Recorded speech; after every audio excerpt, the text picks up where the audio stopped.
ബഹുമാനപ്പെട്ട സ്പീക്കറും ബഹുമാനായ മുഖ്യമന്ത്രിയും പ്രതിപക്ഷ നേതാവും ഇവിടെ പ്രകടിപ്പിച്ച എല്ലാ വികാരങ്ങളോടും യോജിക്കുന്നു.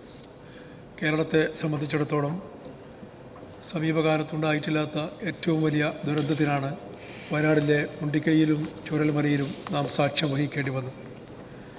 നിരവധി ജീവനുകൾ നഷ്ടപ്പെടുകയും നിരവധി കുടുംബങ്ങളുടെ ജീവനോപാധികൾ എന്നേക്കുമായി ഇല്ലാതായി പോവുകയും ചെയ്തിട്ടുണ്ട്.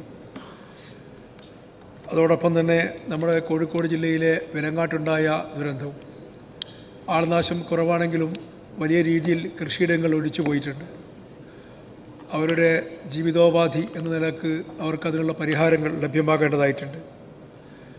വലിയ രീതിയിൽ മരണം സംഭവിച്ചിട്ടില്ലെങ്കിലും പ്രകൃതി ദുരന്തത്തിൻ്റെ കാര്യത്തിൽ വയനാടിനോട് അടുത്ത് തന്നെ വിലങ്ങാടും നിൽക്കുകയാണ്.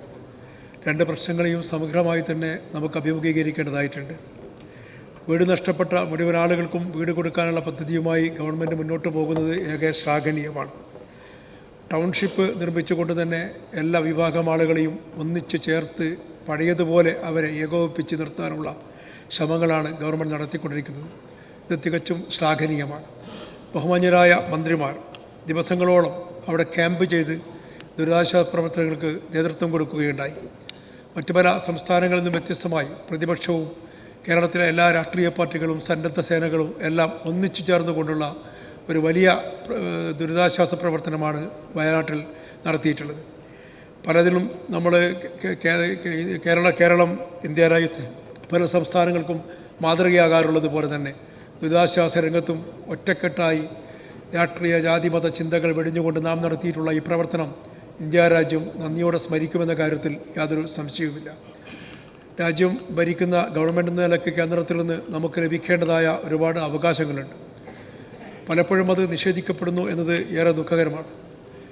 ഇന്ത്യയുടെ പ്രധാനമന്ത്രി വയനാട്ടിൽ വന്ന് ദുഃഖബാധിതരെ നേരിൽ കാണുകയും സമാശ്വസിപ്പിക്കുകയും ചെയ്തത് നമ്മൾ കണ്ടതാണ്. അവിടെ മുതൽ വലിയ പ്രതീക്ഷയോടുകൂടിയാണ് കേരളം കേന്ദ്ര സഹായം ഉറ്റുനോക്കുന്നത്. പക്ഷേ ഇനിയും ഒരു സഹായവും ഇവിടെ പ്രഖ്യാപിക്കപ്പെട്ടിട്ടില്ല എന്നത് ഏറെ വേദനാജനകമാണ്. തുടർന്നുള്ള ദിവസങ്ങളെങ്കിലും കേരളത്തിലെ ആബാലവൃദ്ധം ജനത ആവശ്യപ്പെടുന്ന ഒരാവശ്യമെന്ന നിലക്ക്, കേരളത്തിലെ പാവപ്പെട്ടവരുടെ പ്രശ്നമെന്ന നിലക്ക് കേന്ദ്രം കനിയും എന്ന് നമ്മൾ പ്രതീക്ഷിക്കുകയാണ്. അതിനുവേണ്ടി ശ്രമങ്ങൾ നമുക്ക് ഒന്നായി തുടരേണ്ടതായിട്ടുണ്ട്. അതോടൊപ്പം തന്നെ ഇനിയും ഇത്തരം ദുരിതങ്ങൾ ആവർത്തിക്കാതിരിക്കാൻ ഇത്തരം ലോലപ്രദേശങ്ങളിൽ താമസിക്കുന്ന ജനങ്ങൾക്ക് ആവശ്യമായ രീതിയിലുള്ള മുന്നറിയിപ്പ് നൽകാൻ ആധുനിക സംവിധാനങ്ങൾ, എന്തൊക്കെ ആധുനിക സാങ്കേതിക വിദ്യകൾ ഉപയോഗപ്പെടുത്താൻ പറ്റുമോ അതൊക്കെ ഉപയോഗപ്പെടുത്തിക്കൊണ്ട് ജനങ്ങൾക്ക് ഇൻഫർമേഷൻ കൊടുക്കാനുള്ള ഒരു സംവിധാനത്തെക്കുറിച്ച് നമ്മൾ ഗൗരവതരമായി ചിന്തിക്കുകയും നടപ്പിലാക്കുകയും ചെയ്യണം എന്നാണ് സാന്ദർഭികമായി സൂചിപ്പിക്കാനുള്ളത്. വയനാട്ടിൽ മരിച്ചില്ലെങ്കിലും മരണത്തോട് അഭിമുഖം നിന്നുകൊണ്ട് തങ്ങളുടെ സമ്പാദ്യങ്ങളെല്ലാം നഷ്ടപ്പെട്ട ഒരുപാട് ആളുകളുണ്ട്.